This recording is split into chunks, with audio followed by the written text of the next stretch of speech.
Mgodi wa Buckreef unatekeleza mradi wa jengo la OPD katika kata ya Ramgasa, kijiji cha Ramgasa.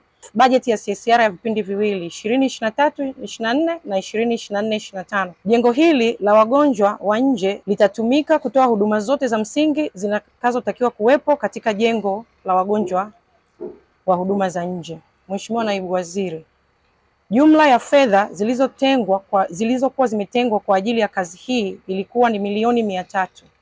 Mpaka sasa jengo limekamilika, limebakia vitu vichache sana ambavyo vinatakiwa kukamilishwa, lakini kwa asilimia 99.9 jengo limekamilika na limetumia kiasi cha shilingi milioni 288.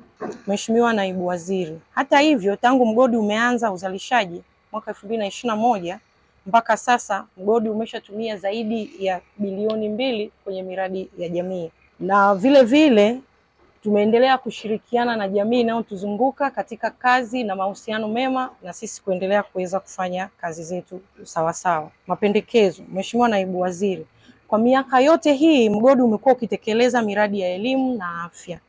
Hata hivyo mgodi una jukumu pia la kuhakikisha makundi mbalimbali yanafaidika na fedha zinazotolewa ikiwemo kupata miradi ya maendeleo. Ni ombi la mgodi kuweza kushirikiana na serikali kutengeneza mradi wa maendeleo kwa ajili ya faida ya watu wote.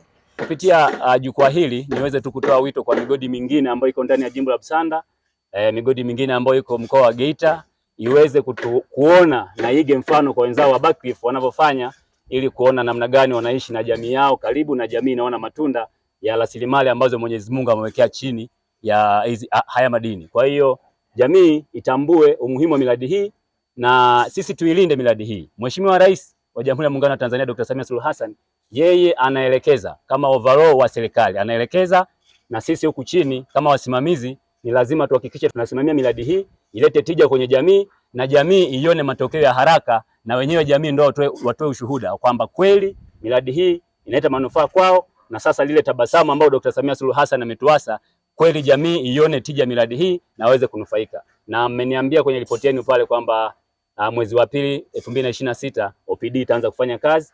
Kwa hiyo twende na hiyo kasi ili na sisi sasa tunapoenda kutoa zile bima za afya kwa wote. Ukitoa bima za afya lazima huduma yako ionekane. Tunakwenda kupimwa tena kwenye ubora wa huduma. Kwa hiyo bima zinapoanza kutoka mapema tayari OPD yetu ianze kufanya kazi, na baadaye jengo la mama na mtoto, maabara zetu zianze kufanya kazi, ili sasa zisiwepo zile referral za kwenda wilayani mara kwenda wapi.